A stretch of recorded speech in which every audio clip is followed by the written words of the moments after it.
Welcome to The Truth in This Art. I am your host, Rob Lee. Thanks for listening, and this is another installment of my series brought to you in part with the support of the fine folks at Innovation Works. Please welcome my next guest, the Executive Director and founder of MOMCares, Anna Rodney. Welcome to the podcast. Hello, thank you for having me. Thank you for popping on and chatting. We have some good glasses energy. We got like the same brown going on for those. This is an audio medium, but I'm describing a theater of mind for you fine folks out there listening to this. So if you will, could you start off? Because I gave literally like 2 bites and I feel like it's a full meal of what your background is. So could you introduce yourself and share the mission of MOMCares and your work overall? Of course. So again, my name is Anna Rodney. I am the founding executive director of MOMCares. MOMCares is an organization that supports Black women in particular here in Baltimore City who are navigating a high-risk pregnancy and or a NICU involvement after a traumatic birth outcome. We also do a number of workshops and trainings around implicit bias, the Black maternal health crisis, and discrimination in medical practices. We have a doula training, a workforce development training, and a number of wonderful things. But basically, MOMCares supports Black women around birth by supporting the different areas of the social determinants of health to make sure that babies come out safely and mamas are just as safe.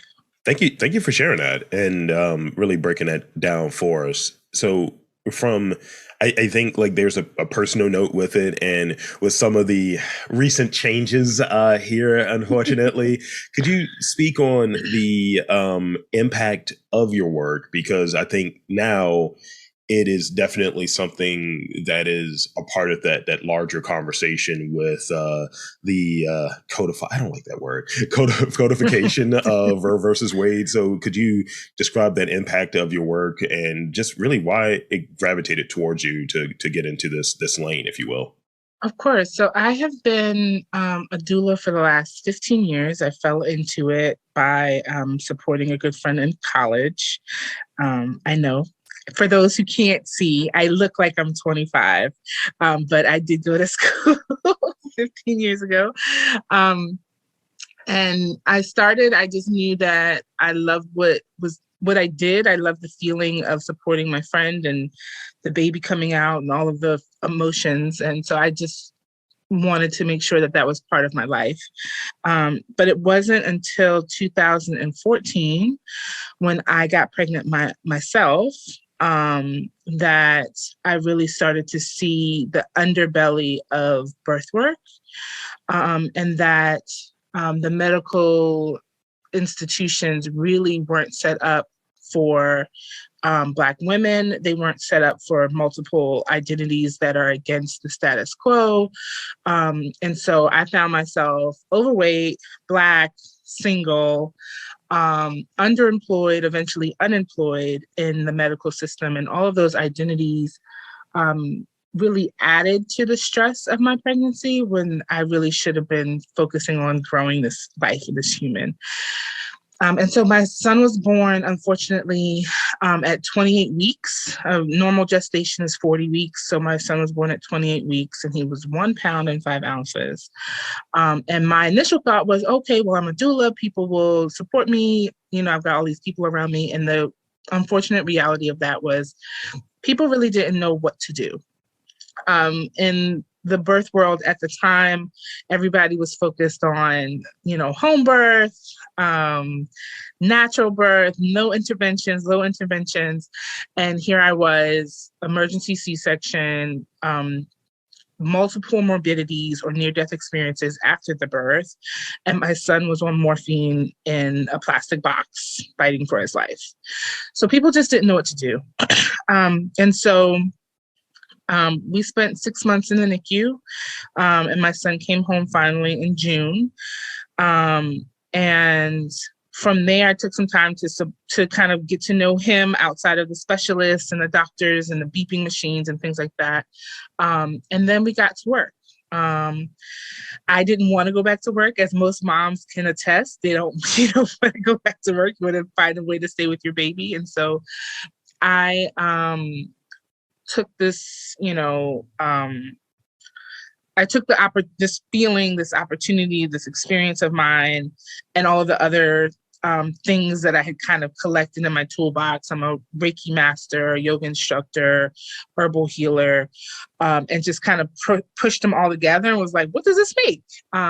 And so that started our healing circles, which is the first program that ever got funded. It was the first thing that really kind of launched us into the work that we're doing now, which were just spaces for women, mothers to gather to talk about their birth and focus on their self-care. And then unfortunately, my sister, my older sister, who can never let me do anything by myself, decided that she was going to get pregnant with her fourth child when I was pregnant with my first. And so we had a really that I take it now as a gift that we were able to go through that journey together, because in her postpartum, she actually lost her life because she was not able to access supports that she needed in the postpartum. And so for me, this is a national issue. This is an issue that everybody is paying attention to now because of Beyonce and Serena and things like that. But for me, it's an intensely personal experience, having navigated my own near-death experiences, seeing my son fight for his life, and then losing my sister all around birth. And so that moment of losing her was really what drove it home to me that this wasn't normal. This should not be happening this closely in family units.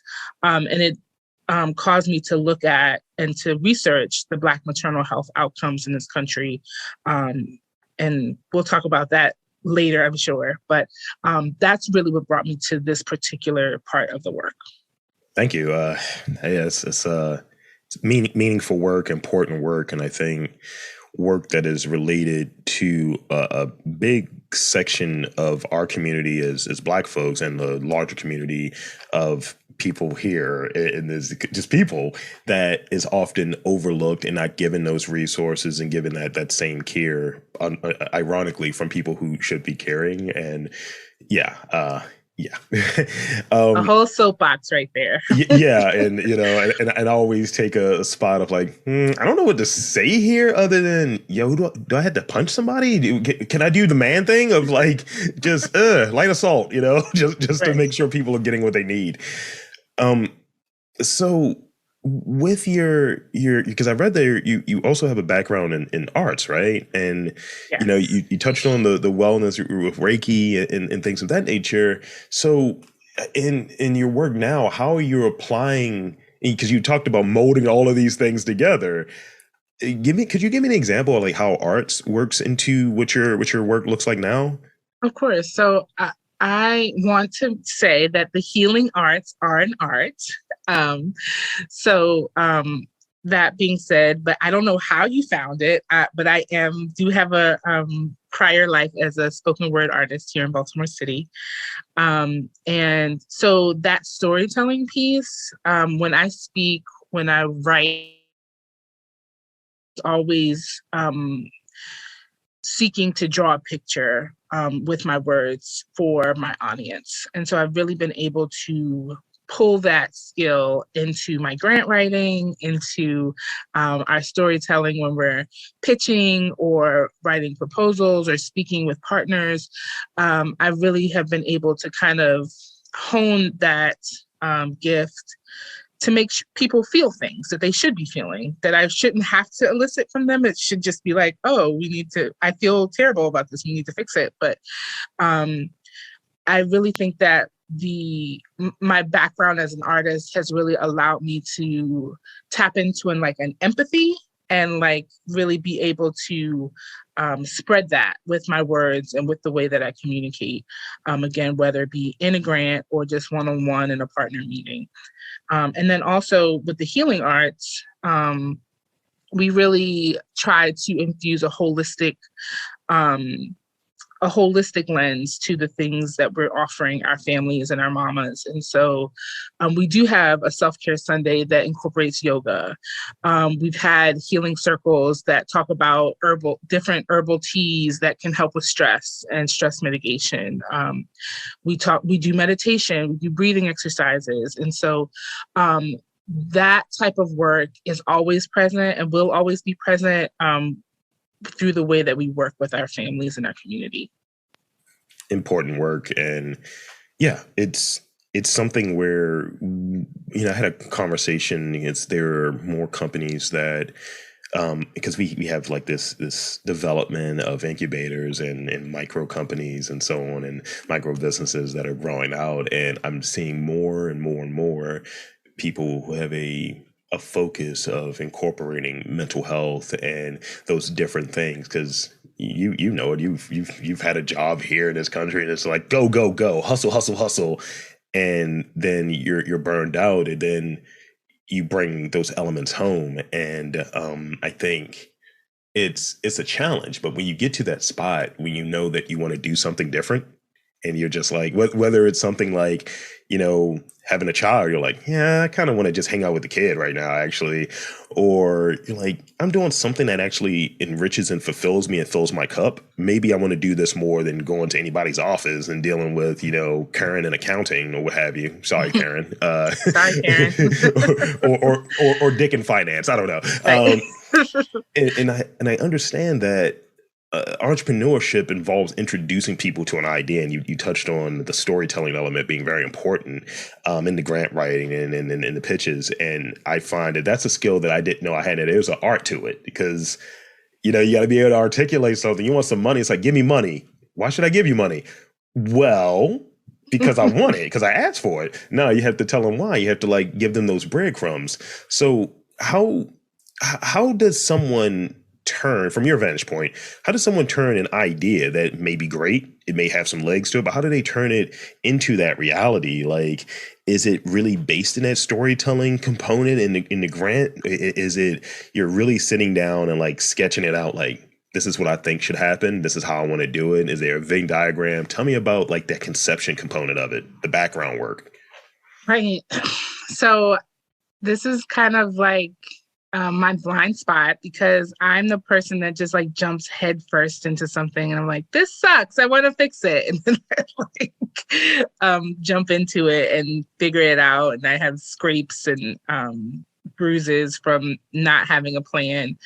But I would say for me, the beginning of that plan was you see a problem, right? So most social entrepreneurs, in my opinion, start their business because of a problem or a trauma that they saw or experienced, right? So you see the problem, you identify the need.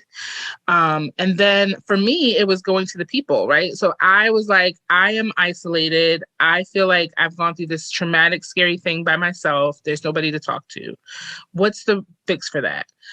Inviting other people to talk about it, right? And so that's how the healing circle started. I talked to my other friends who are in my friend group who had just recently had babies, and invited them to come. And we got messy. The first one was super awkward, and it was like, I don't really know what's happening or if these are the right things. But then the second one, I did Reiki, and we had someone come and do acupuncture, and there was a massage therapist. And so I really think that the process, whatever it looks like for an individual, you really have to dedicate yourself to making mistakes and getting messy. There is no perfect path in this. And I feel like the more you focus on, you got to get it right, you got to stick the landing, the more you handicap yourself. You have to kind of crave these mistakes. You have to crave these opportunities for growth, because what our minds fathom, and this might be a little too hokey, but the things that our minds initially fathom for us and for whatever it is that we are paying attention to pales in comparison to what's actually possible. And so, I'm using my one corner of an experience to create this program. But there's so many other things and facets that I didn't personally experience that still need to be dealt with, right? And so I think wading out into the people, talking to people, human-centered design is a big thing, but like it's a real thing. It's messy and annoying as hell sometimes because everybody has an opinion, but like you want to talk to these people and you almost want to be wrong, right? You want people to push you and to tell you this works, this doesn't work, this is weird here, you need to move it. You don't know the answer to this question, and so really getting messy, I think, is the key to doing this work and starting the work. Yeah, it's one thing that I thought of as you were describing it is it made me think of this. It was this quote that I know I've paraphrased, so the original essence of it has changed, but the essence is the same, but the way it was presented is different. Basically, it's like, don't bury your failures.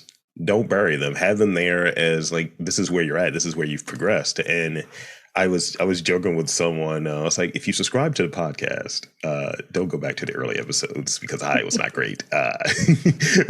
Go back to the last 25. That's where the sweet spot is at. It's always like the last 25. You go back too far, it's like, all right, you were asking that same question. It wasn't going well. You weren't getting the answers, bro.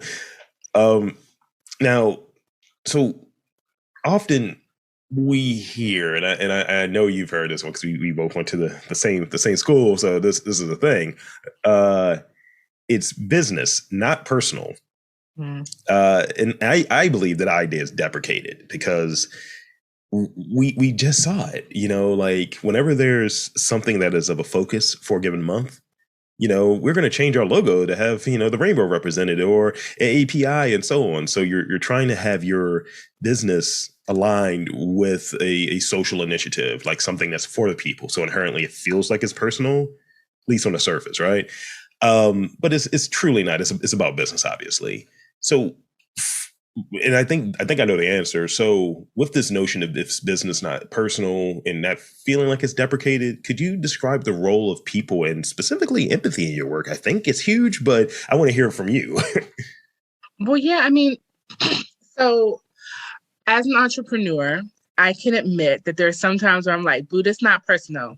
You're not doing the work. The deliverable is not happening. You have to shift. Yeah. Sometimes that's shifting out of the organization and sometimes that's shifting to another portion of the organization, right? So I'm not going to sit here with my Mother Teresa hat on and say that I have not had an interaction with that mindset, right? And my work is the work of MOMCares because it's not just mine anymore, right? So I have staff, I've got volunteers, I've got stakeholders that are interested in this work. And so I believe that there comes a point where you can start in the space wanting to do this supremely altruistic work and like you have your Mother Teresa hat on and you want to get it done and this is your baby, right? And you get to a crossroads where it's like, either I become a megalomaniac or I release a little bit of my vision for where this work should go and allow it to drive itself. And I think there's a lot of people that get caught up in that decision, right? So that's number one. Number two, the outcomes in Black maternal health you can easily point to the fact that these are not issues of access. These are not issues of education or marital status or any of those things. This is a racism issue, a prejudice, bias issue, right? And so the crux of my work, the question of my work is, what if we treated Black women like humans? What if a woman coming in that's stressed, that has an attitude, that doesn't want to be there, that's distrustful of the care, what if instead of telling her or labeling her a problem or angry, we said, well, this has been the history of this medical treatment, and she already has all of these things in her head, and she might have had a bad day. Like the benefit of the doubt that other folks get, that is very humanizing. What would happen if Black women, Black birthing bodies had the benefit of that, right? Had the benefit of the doubt to say, I recognize you as a human. I know that you are doing your best. I know that you're trying to show up in a space that is of the highest potential, and you're not perfect, right? What if we could take all of that, all of the bias, all of the discrimination, all of the history, all of this ugliness, right? And we could throw it away and say, you are pregnant and you have a right to be scared because this is what it looks like. And we're going to work to help you not be scared. And we're going to give you the best, highest service possible because you deserve it, right? That's the crux of the work. And that is intensely personal. Losing a husband coming into the hospital with his wife, giving birth to his child, and having to go home without his baby or without his child is intensely personal. A sister having to bury her sibling after birth is intensely personal. And so I think that the clash is us trying to operationalize something that is inherently not just personal, but spiritual. Mm-hmm. Like, women are the link between spirit and physical. In my opinion, not even in my opinion, that's a fact. Like, something that did not exist gestates in your body and then comes out of your body. That's a spiritual act. And so we should be limiting the amount of sanctions and stipulations that we put on that experience. It's a thing of like more grace. Like the closest that I've been from my vantage point, I don't have any children, but my partner, she was pregnant and she decided that she didn't want to have a child or have you, and it was kind of like later, it was like later in life. So it's like, no, this is going to be a risky situation. And, when she mentioned it to me and spoke to me about it, and I was like, oh, okay, yeah, whatever is like health oriented, like that's paramount. Cause I was like, I want kind of you around. I don't want like, what the prospect could be, because it's a thing. It's a huge, like, there's a certain amount of grace, and it's just like, yo, if something goes wrong, I'm going to like be in trouble. Like, I don't know what to do. I'm ill-equipped from my vantage point, providing almost nothing, right? Whereas for her, it's like, this is scary. This is changing your body. This is all of these different things. And I think from the vantage point of like healthcare, specifically for Black folks, and women, but specifically for Black folks, because I can really speak for that experience, and I've been very fortunate not to have gone to the hospital too often. I have a brother actually, and he needed to get a kidney transplant. And I remember they were like kind of talking very weird and talking in jargon and so on. And I was like, nah, I'm going to use this Morgan knowledge real quick. I was like, look, can you put that in terms that everyone in here is going to get, not just you? And the guy got so mad at me because I was like, nah, we need to rewind that. Also, can we get a social worker in here? Can we start getting some real like answers and some real care? And you have to almost like turn it off. And I think a lot of times people are in spots and they just want whatever the situation, let's say they're in pain.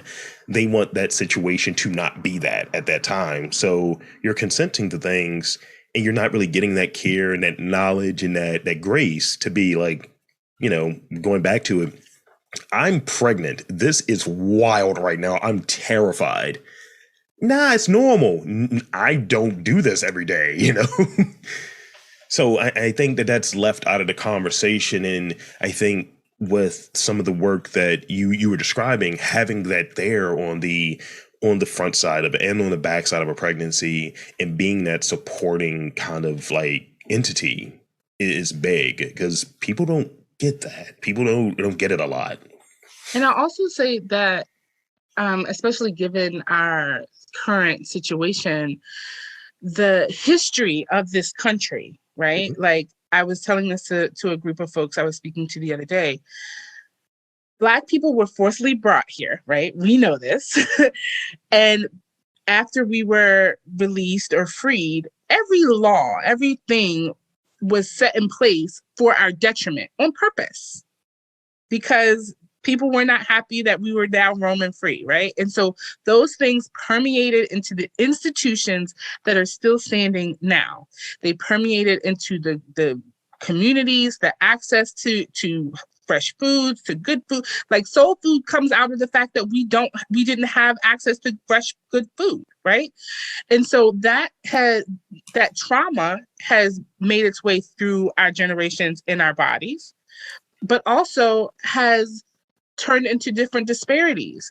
Women having issues with fertility, having issues with, fibroids, high blood pressure, all of these things, diabetes, all of these things that can influence the health and the outcome of a pregnancy. But these things can be easily drawn back to structures that were put in place to cause Black folks harm, right? And so this whole now I'm going to tell you what to do with your body, is damning even more, because we were already dying in birth, right? Yeah. We were already showing disparities around our ability to carry and bring forth life, right? And so now we're in even more danger, because if something were to happen, right? I'm 37. So if I got pregnant at 40, 41, and I'm like, whoa, this is too much, I would have to just manage and pray that I could make it through my pregnancy. And that's not just my experience. That's the experience of a whole group of people in this country. Yeah. Which is wild, insane.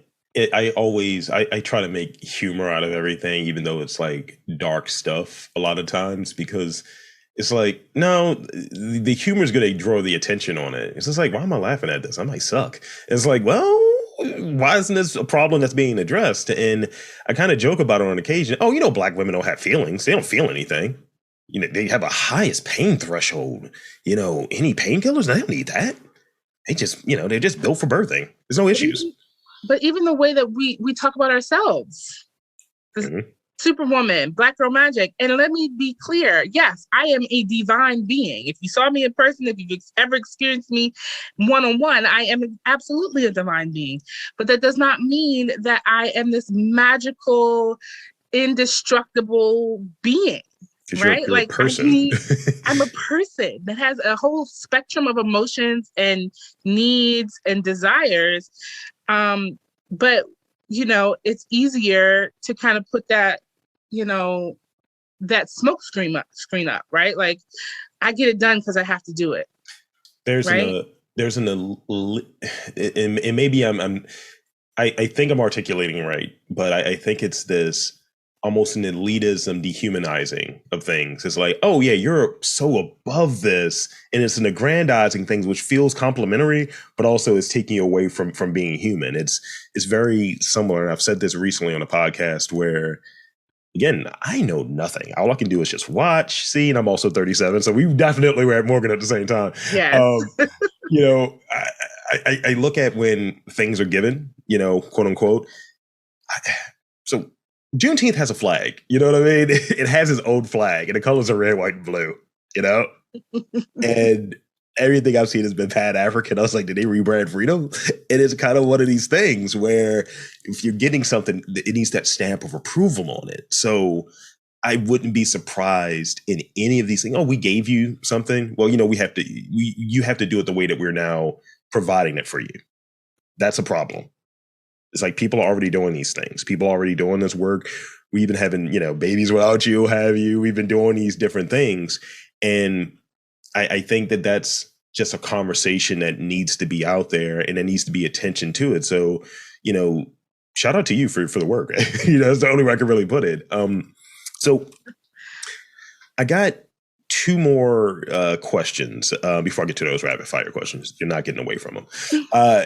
So in the last few years, so we're talking pandemic to pandemic times, our resistance and resilience has been tested, such as like we've experienced restrictions, workforce fluctuations, inflation that has impacted our businesses, in addition to everything else around us.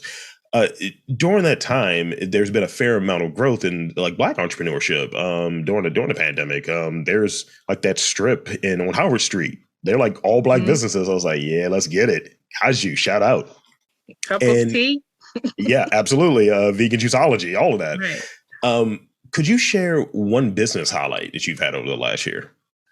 Yeah. So recently, this was just announced, am a recipient of the 1 million Black women Goldman Sachs Impact Grant, which is a 2-year grant that we were awarded. So that's a big deal. Also, a shout out locally to Be More Invested. I'm a Be More Invested grant recipient, and I actually was awarded that on maternity leave. So those things. But I will also say that one of the highlights for me was during the summer when they were, everybody was marching and there were all these demonstrations around police brutality, which is also a reproductive justice issue, I'll say, because if I can't have a baby and not be fearful that someone's going to shoot them, that's a reproductive issue. But there was a time in which a lot of folks that call themselves allies were really starting to see like, oh shit, this is like a thing and I really need to do something. And instead of them, not them, instead of some folks jumping up and going into the savior, trope, people asked me what I needed and how to support. And I said, money. Give us money. We need money. Cash is resources, king, I mean. Period. And I felt like that was, I looked at it also, there's definitely white guilt in there, but there's also a desire to kind of acknowledge and start to shift from the status quo. And so in these last 2 years, we've had more one-to-one donations than we've ever had in the other portion of our business span. So I think that is also significant. That's huge. And actually, you doubled it up. It was a little daily double there. You answered both of my last 2 questions. So also shout out to you. I do what I can. Yeah, I hear you. And yeah, I definitely kind of get it where, people, tell me all the time, man, I love what you're doing, man. This work is important. I was like, yeah, so, I got t-shirts for sale and merch and things like that. Podcast ain't free. Yeah. So left on red, right? So left on red, right? That's what it is. So now it's time for some rapid fire questions. Yeah, I got a lot of them. All right. So you know how this works. You want to answer this as quickly as possible. Don't get caught in the weeds. I'm nervous. Okay. No, you're fine. One of them is one of them's political. So just letting you know that. Favorite book? Shit. The Color Purple. Hashtag that describes you best. Hashtag you better know it. Nice. Favorite color? Purple. Okay. Quickly, what was your first entrepreneurial experience? I used to make my family pay for my performances in the bay window at my grandparents' house. I dig it. I used to sell candy bars at City College. I was like, yo, I got those like 3 for $2 carrying around a duffel bag. And it's like, this is undercutting the school store. I was like, I know who's going to tell me anything. Right. Who's going to check you? In one word, could you describe your experience partnering with Innovation Works? Catalytic. Great. And lastly, here's the political one.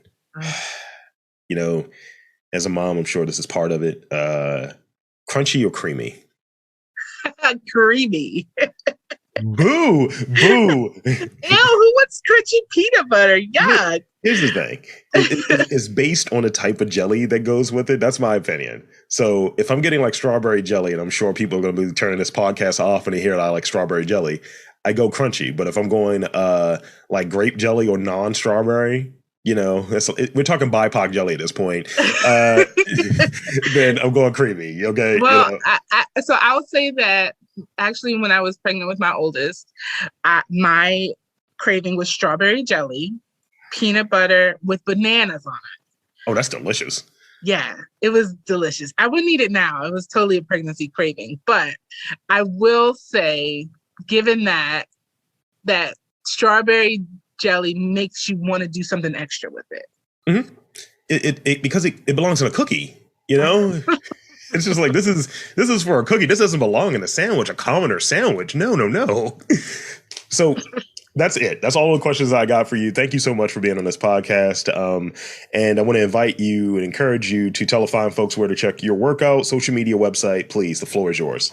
Awesome. So you can find me and our work at www.momcares.org. If you know a pregnant mama, Black mama who needs support, you can send them our way to the website and they can sign up for some support.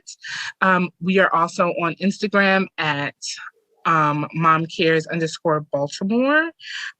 Twitter is MOMCares_Balt. Facebook is MOMCares Baltimore. And if you want to connect with me personally, I'm on a social media fast, but my Instagram is pronounced_AH_NA. And you can find me on Facebook under the name Anna Temple Rodney. So there you have it, folks. I want to again thank Anna Rodney from MOMCares for coming on to the podcast. And I'm Rob Lee, saying that there is community and entrepreneurship in and around Baltimore. You just got to look for it. Howdy. Rob Lee here, your friendly neighborhood podcaster, and I wanted to tap in real quick for two reasons. One, to thank you again for checking out this podcast, subscribing, sharing, all of that good stuff. And two, I wanted to introduce this week's theme. We're working with some local businesses. It's a partnership with myself and Innovation Works. What's Innovation Works, you might be asking? Well, let me tell you. Innovation Works is a Baltimore-based nonprofit with the mission to reduce Baltimore's neighborhood and racial wealth divide by supporting and accompanying leaders of social enterprises working to create sustainable neighborhood economies.